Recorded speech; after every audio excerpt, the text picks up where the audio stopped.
నీళ్లలో ఫెయిల్, పొలాలకు నీళ్ళు ఇవ్వడంలో సాగు నీళ్లలో ఫెయిల్, కరెంటు సరఫరాలో ఫెయిల్, రైతు బంధులో ఫెయిల్, విత్తనాలు ఎరువులు సరఫరాలో ఫెయిలేనా? ధాన్యం కొనుగోలులో ఫెయిల్, పల్లెలు పట్టణాల అభివృద్ధిలో ఫెయిల్, భూముల ధరలు పెంచడంలో ఫెయిల్. మరి దేంట్లో పాస్ అయిండు? ఎటుపడితే అటు ఒర్రుడు, దేవుళ్ళ మీద ఒట్లు పెట్టుడు, అబద్ధ వాగ్దానాలు చేసుడు,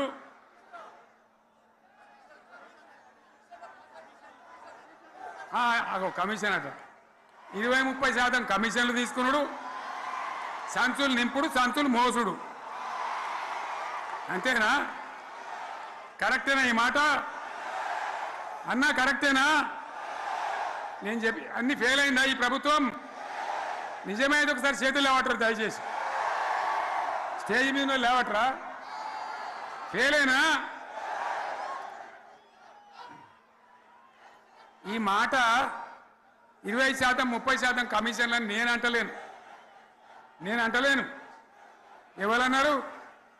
స్వయంగా ఆర్థిక మంత్రి ఛాంబర్కు పోయి 200 మంది కాంట్రాక్టర్లు వాళ్ళు లొల్లిపెట్టి మమ్మల్ని 20-30% కమిషన్ అడుగుతుండ్రు, ఇది ఏమన్యాయం అని చెప్పి సెక్రటేరియట్లో చెప్పిన మాట నేను చెప్తా ఉన్నా. ఈ విధంగా మాజీ సర్పంచులు పాపం వాళ్ళు పనిచేసిన మా బిల్లులు ఇవ్వమనంటే వాళ్ళ గోస ఉచ్చుకుంటా ఉన్నారు. వాళ్ళేం పాపం చేసిండ్రు? ఈ విధంగా ఘోరం. ఇంకా ఈ అందానికి ఏం మాట్లాడతారు? కేసీఆర్ నువ్వు రా అసెంబ్లీకి, నీ కాయగూరు కూడా ముచ్చట్లు తింటానికా? పిల్లలు అడిగితేనే మీరు జవాబు చెప్తలేరు, ఉన్నట్టు నిలబెడితే ఆ ఆర్థిక మంత్రి అసెంబ్లీలో లేచి 20% కమిషన్ తీసుకోవడానికి కేటీఆర్ మాట్లాడితే ఆయన లేచి భుజాలు తడుముకుంటాడు. నీకెందుకయ్యా బాధ? నువ్వు తీసుకుంటేనే నీకు బాధ ఉండాలి కదా. లేచి పేదలు ఉల్లి పెడతా ఉన్నాడు ఆయన అసెంబ్లీలో. ఈ విధంగా చాలా గందరగోళంగా, అవివేకంతో, అజ్ఞానంతో చాలా ఘోరం చేసి అడ్డమైన మాటలని చెప్పింది. దాంతో మనం కూడా గోల్మాలైపోయినాం. తీర్థం పోదాం తిమ్మక్క అంటే వాడు గుల్లే, మనం సల్లే. ఆ గతికి తెచ్చింది ఇలా ప్రజల గతి. మరి మనం కూడా ప్రజలు కూడా ఆలోచన చేయాలి. ఆవేశం కాదు. గాడిదలకు గడ్డేసి బలరకు పాల్పడితే వస్తాయా? మరి ఇప్పుడు ఏం చేయాలో ఆలోచించాలి. ఓ తమ్ముడు అన్నాడు హైదరాబాద్లో, ఆయన ఇల్లు కూడా కొడితే, కేసీఆర్ అన్నా యాడున్నావు, నువ్వు రావాలి. కత్తి వాంచేతలు పడితే యుద్ధం నన్ను చేయమని పడుతుంది. అంతేనా? ఇది కూడా విచారించాలి ప్రజలు. మీకు అర్థం కావాలని నేను చెప్తా ఉన్నా. అందుకే ఓడగొట్టుకున్న కాడనే వెతుక్కోవాలి.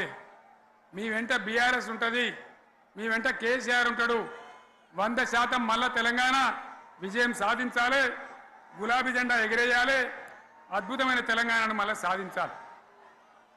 ఇక బీజేపీ కథ 11 ఏళ్ళ రాజ్యం చేయబట్టి తెలంగాణకు 11 రూపాయలు ఇచ్చిండ్రా? వాటిదే బబ్రాజమానం భజగోవిందం, శుష్కప్రియాలు, శూన్యాస్తాలు తప్ప ఏమి ఇయ్యలే. 157 కాలేజీలు పెడితే మెడికల్ కాలేజీలు ఒక్కటన్నా తెలంగాణకు ఇచ్చిండ్రా? ఒక్క ప్రాజెక్ట్ కన్నా జాతీయ హోదా ఇచ్చిండ్రా? ఇక కాంగ్రెస్ వాడు ఇట్లా అంటే బీజేపీ వాడు అట్లా, ఏది లేదు. ఇక ఉల్టా మనయే ఖమ్మంలో 7 మండలాలు గుంజుకున్నారు, సీలేరు ప్రాజెక్టు గుంజుకున్నారు.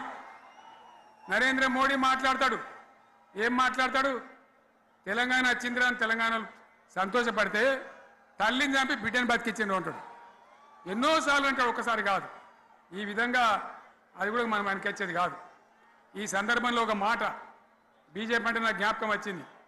ఇవాళ కేంద్ర ప్రభుత్వం కగార్ అనే ఆపరేషన్ పేరు మీద ఛత్తీస్గఢ్లో యువకులను, గిరిజనులను ఊచకోత పోతా ఉన్నారు. అది ధర్మం కాదు. వీళ్ళు ఏమవుతున్నది? నక్సలైట్లు ప్రతిపాదన పెడుతున్నారు. మేము ప్రభుత్వం దగ్గరకు వచ్చి చర్చలు చేయడానికి సిద్ధంగా ఉన్నాము అంటున్నారు. నేను కోరుతా ఉన్న కేంద్ర ప్రభుత్వాన్ని, బలం ఉన్నది కదా అని చంపుకుంటా పోవుడు కాదు, అది ప్రజాస్వామ్యం కాదు. ఆపరేషన్ కగార్ వెంటనే ఆపేయండి. వాళ్ళని పిలిచి, ఆ నక్సలైట్లను పిలిచి డెమోక్రటిక్ స్పేస్ ఇచ్చి చర్చలు జరపండి. వాళ్ళు ఏం మాట్లాడతారో చూడండి. అది కూడా నల్లనా తెల్లనా దేశం ముందరికి రాని. కానీ అట్లా కాదు, మొత్తం ఏరి పారెత్తాం, కోసి పారెత్తాం, నరికి పారెత్తాం అంటే మిలిటరీ ఉన్నది మీ దగ్గర కొడతారు. కానీ ప్రజాస్వామ్యం అనిపించుకోదు. ఈ మాట ఢిల్లీకి ఉత్తరం పంపిద్దామా? పంపిద్దామా? మీరందరూ సపోర్ట్లు కొడితే తీర్మానంగా భావించి దాన్ని కేంద్రానికి పంపిద్దాం.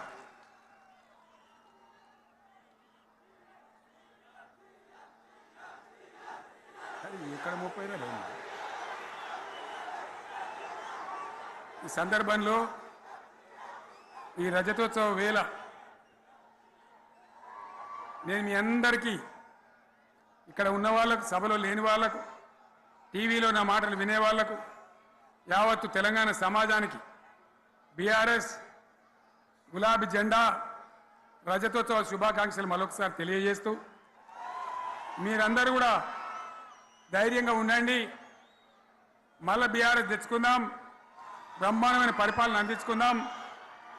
వీళ్ళు జరగొచ్చేటివన్నీ మళ్ళీ మంచిగా చేసుకుందాం, బ్రహ్మాండంగా ముందుకు పోదాం, పురోగమించుదాం.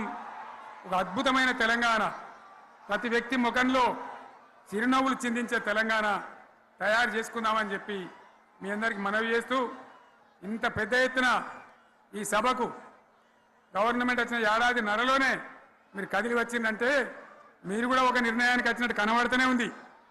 ఓట్లు ఎప్పుడు వస్తాయని చూస్తాను. నేను ఇంకో మాట చెప్పాలి, ముఖ్యమైన మాట ఏంటంటే, వీళ్ళు అక్కడిక్కడ ఎందుకైనా మీరు లేచొచ్చిండ్రు ఫోటోల కోసం.